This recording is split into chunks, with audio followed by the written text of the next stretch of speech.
Welcome to the deep dive. Today, we are immersing ourselves in, well, what might be the foundational myth of Western civilization. We're tracing the epic, almost impossibly difficult journey of a single, persecuted hero whose destiny was nothing less than the rise of Rome itself. Our sources are incredibly rich. We're drawing directly from the greatest epic of the Latin world, the story of Aeneas. He's a man famously described as forced by fate and haughty Juno's unrelenting hate. We're really looking at the key moments that define his path. Right, leaving a completely ruined Troy to go find a promised land. Exactly. And his quest, it's just relentless. We're tracking him from the fiery collapse of his homeland to his devastating, divinely manipulated love affair in Carthage. All the way through a terrifying descent to the underworld. And then into these brutal final battles, just to establish his destined city. So, our mission today is to unpack the truly cosmic stakes involved here. This is not just a travel story, it's a conflict where the Queen of Heaven, Juno, is actively fighting against the future decreed by her husband, Jove. We need to find those specific and sometimes surprising mythological details that show just how painful and precarious Aeneas' destiny really was. Okay, let's jump right in then. The source of all this pain seems to be the relentless wrath of Juno. It feels almost irrational. Why does the Queen of Heaven have such an unending hatred for this one man and his people? Well, it's not really about Aeneas personally. It's about geopolitical fate. Juno has this deep, protective love for the city of Carthage.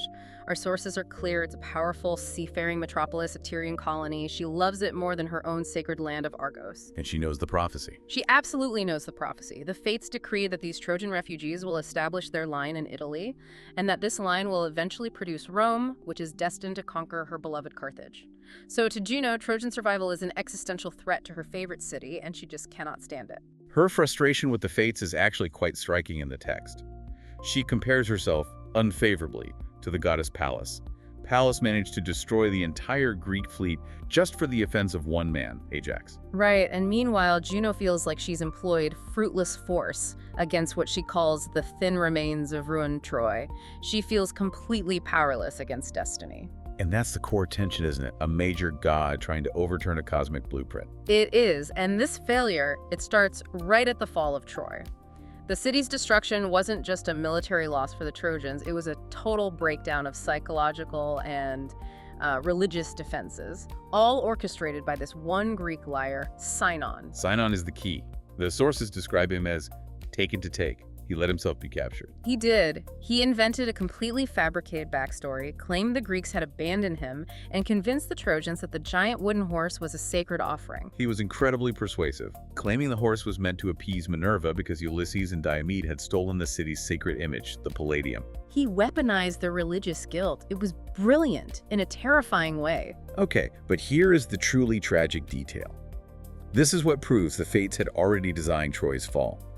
The priest, Laocoon, tries desperately to warn them. He's shouting for them to hollow sides and hidden frauds explore. And when he strikes the horse, the sources note that not only did it give a rattling sound, but the groans of Greeks enclosed were actually audible. They heard it. They heard the warning, and they still didn't listen. And that just shows nothing short of divine intervention could have allowed that horse into the city. That's it exactly. The sources state it plainly. The people were fated to be blind. You just cannot stop what heaven has designed. It's a terrifying thought.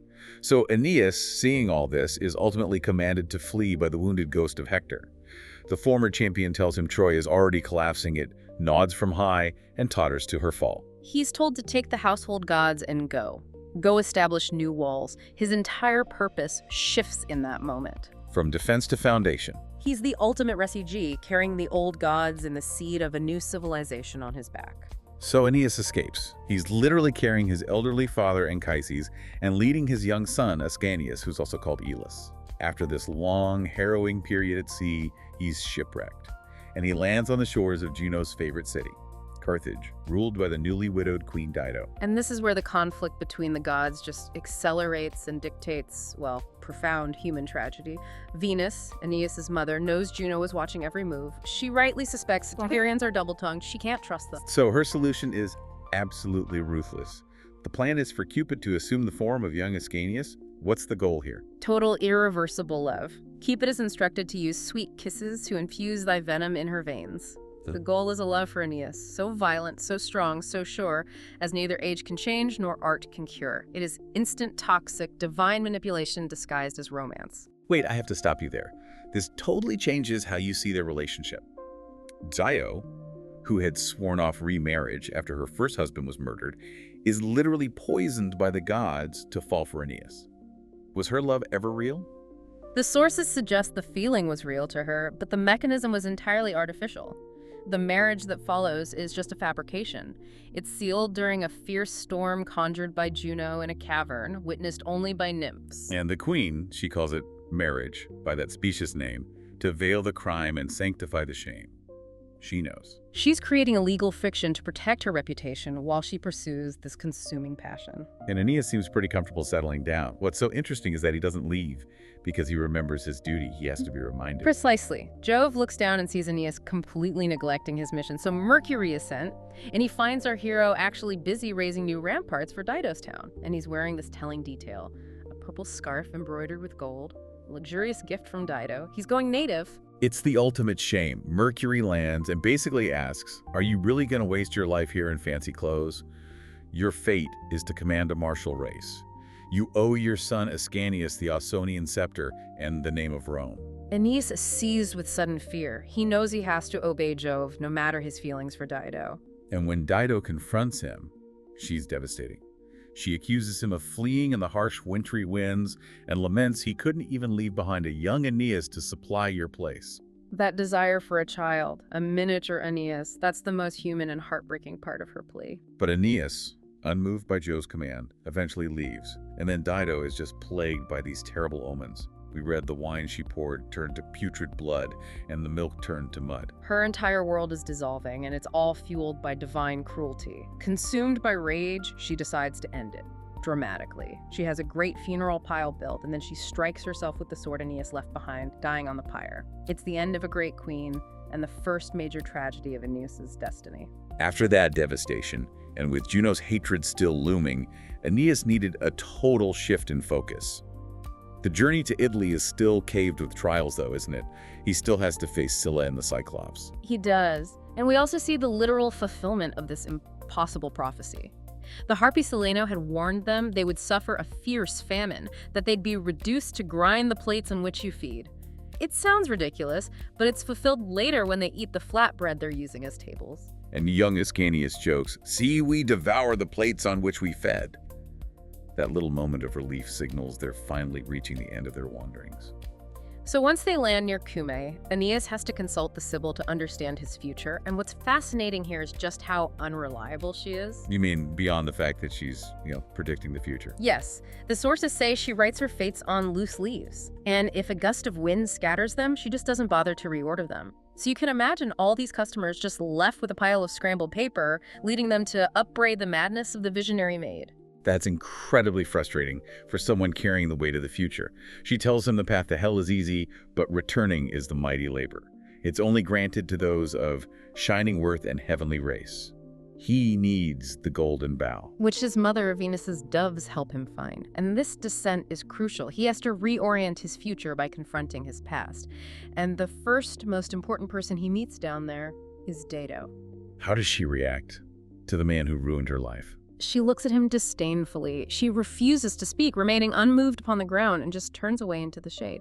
Her silence is maybe more damning than any accusation she could have made. Then he finally finds his father, Anchises, who is the real reason for the journey. Yes. And Anchises gives him this incredibly powerful vision. He sees the full, sweeping procession of future Roman descendants, his entire progeny. This is why he suffered. He sees the future leaders, including Caesar Augustus, whose empire ocean and whose fame the skies alone shall bound. And he's given the promise that the Trojans shall crush the people that conspired her fall, a guarantee of future revenge against the Greeks. We also get this really early concept of reincarnation, which must have been a key part of Roman imperial identity.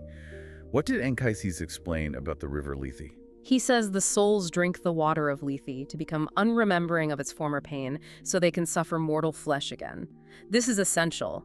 The heroes who will build the ruthless Roman Empire must forget their past trauma to commit fully to the demands of the future. It's a cycle of forgetting designed for conquest. That makes the suffering of Aeneas feel less random and more systemic. He finally lands in Latium, but even here, Juno is not finished. She's relentless. She uses the Fury Electo to drive the Latian Queen Amata mad and incite Turnus, the local hero who has already promised Lavinia's hand. And the catalyst for this huge war, the founding battles of Rome, it's almost absurdly small. It's the most domestic tragedy. It all begins with a wounded pet stag, a stately household animal raised by the chief ranger's daughter. The wounding of this single pet is what ignites the entire war. That's just tragically small stakes for an epic story. Aeneas secures allies, most notably King Evander, who lives on the future side of Rome itself, Pallanteum. Right, and it establishes the sacred ground of the future capital. And speaking of divine help, Venus gets Vulcan to forge arms for her son. This leads to one of the most famous images: a massive shield depicting the entire future history of Rome. The ultimate spoiler alert. He sees Augustus Caesar riding in triumph after Actium, with the Julian star shining above his head. The war that follows is personal and brutal. Turnus kills Evander's young son, Pallas, the ally Aeneas had sworn to protect. And Turnus's cruelty is cemented when he strips the body, taking the youth's golden belt, which ironically depicts 50 brides murdering their bridegrooms. It's a cursed object. Aeneas is now determined to get vengeance. The final combat is postponed by Turnus's sister, the nymph Juturna, who Juno sends to help her brother. But even when Aeneas is wounded, his mother Venus intervenes one last time. She brings the healing herb Dittany to staunch the blood so he can return to the fray and seek Turnus. And finally, Jove steps in. He demands that Juno stand down. This is the moment destiny is finally secured. What is Jove's final decree? It's a blending. Jove decrees that the Latian people will keep their name and language, but the Trojan line will rule. He states, "All shall be Latium, Troy, without a name." So the identity of the conquered people remains, but the power structure is Trojan. Aeneas finally kills Turnus, securing the peace and the fulfillment of his long, painful destiny. What we've seen in this deep dive is a struggle where divine forces repeatedly and viciously try to divert destiny. From Juno's relentless, deeply personal hatred of the future to Venus's cunning and sometimes destructive deceptions. That's right. The sources show that Aeneas' greatest strength wasn't necessarily his skill in battle, it was his piety, his unwavering commitment to fate and the greater good, even when it meant abandoning Dido, enduring the Sibyl's warnings, and just carrying the crippling burden of Rome's future. So, for you, the learner, we'll leave you with this final provocative thought. If Aeneas was forced by fate every single step of the way, and was shown the entire glorious scope of Rome's future before he even founded the city, does that make his choices less heroic? Or does it simply prove that true heroism lies in yielding to the inevitable demand of the greater good? A philosophical question that really defined an empire. We hope this deep dive into the earliest chapters of Rome's epic foundation gives you plenty to consider.